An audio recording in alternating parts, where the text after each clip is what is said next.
No quería regañarte, dijo Nakun, solo que no me gusta que te quedes solo todo el día y no comas. Paxa guardó silencio un momento antes de volver a hablar con suavidad. Es que no sé qué hacer. Esta vez fue Nakun quien se quedó inmóvil. Paxa continuó despacio, con una voz directa. No pretendía sonar como si estuviera encaprichado, pero de algún modo cada palabra brotaba con ese matiz exacto. Tampoco quiero molestar a la gente de esta casa. Cuando tú no estás, no sé qué se supone que deba hacer. Esas palabras hicieron que la mirada de Nakun se suavizara por completo al instante. Paxa siguió hablando sin mirarlo. Si bajo, siento que todo el mundo me está vigilando todo el tiempo. Si salgo, alguien tiene que llevarme en auto. No quiero ir de un lado a otro tan seguido y hacer que los demás pasen por molestias por mi culpa. Se detuvo un instante antes de hablar en un hilo de voz aún más bajo. Así que solo me senté aquí a leer el trabajo. Toda la habitación quedó sumida en el silencio. Nakun lo contempló durante un largo rato, sin hablar de inmediato. La persona frente a él no estaba haciendo un berrinche infantil, tampoco estaba exigiendo nada de forma directa, y eso era lo que otorgaba a sus palabras un peso todavía mayor. Paxa no estaba siendo terco, simplemente aún no había encontrado su lugar en esa casa, así que Nakun se acercó y colocó suavemente su mano sobre el suave cabello del otro. A nadie le molestas, dijo con lentitud, y no estás causando problemas a nadie. Paxa finalmente levantó la mirada para verlo. Su expresión aún parecía reflejar que no terminaba de creérselo del todo. Nakun continuó. Puedes vivir aquí, no estás quedándote en este lugar para tener que sentirte culpable con cada cosa que haces. Esas palabras hicieron que Paxa se quedara inmóvil de nuevo. La próxima vez, si estás aburrido, si no sabes qué hacer o si quieres ir a algún lugar, dímelo. Paxa apretó los dientes. Pero tú no estás aquí. Entonces llámame. No tienes que guardarte todo para ti mismo. Paxa guardó silencio un momento. No estoy acostumbrado. Lo sé, dijo Nakun con serenidad. Entonces ve acostumbrándote poco a poco. Esta vez Paxa dejó escapar una leve risa. Lo dices como si fuera fácil. No lo es, respondió Nakun de inmediato. Pero tú puedes hacerlo. Al escuchar esa respuesta, Paxa solo pudo sacudir la cabeza ligeramente, demasiado cansado para discutir. Ya tengo hambre, ¿de acuerdo?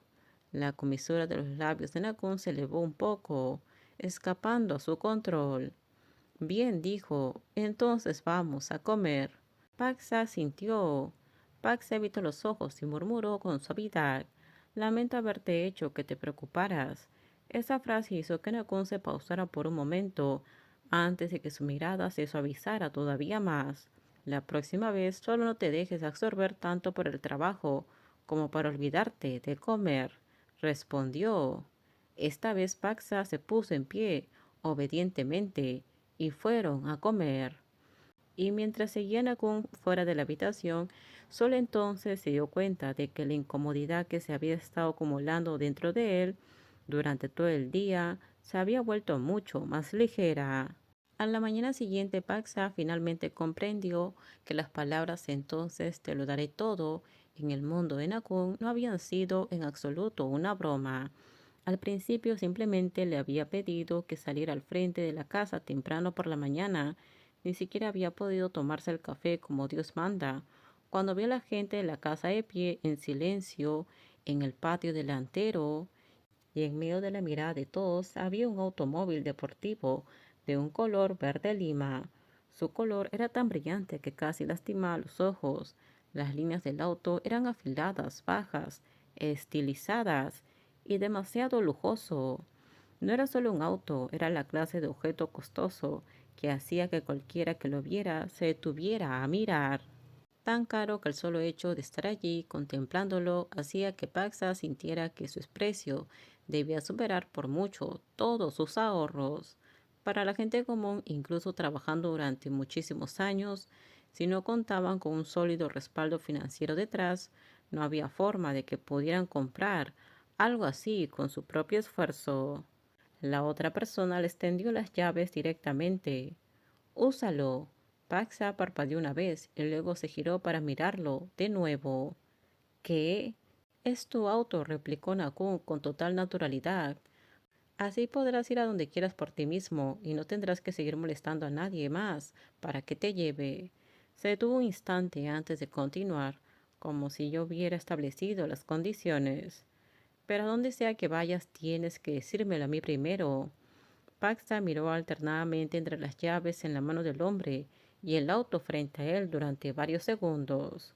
No era una broma, no era un chiste, no era el típico comportamiento despreocupado de un rico que le arrojaba un objeto extravagante sin pensar. Era un auto de verdad, un auto que realmente había comprado para él. Eso era una locura. Espera, dijo despacio, intentando ordenar sus pensamientos. ¿De verdad me compraste un auto? Sí, para que yo lo use.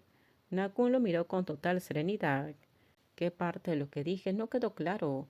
La boca de Paxa se abrió ligeramente antes de girarse a mirar el auto otra vez. Todo terminamos. Déjenme sus comentarios ustedes qué opinan sobre este spoiler. Por favor, si gustó el video, dale me gusta, suscríbanse. Bye.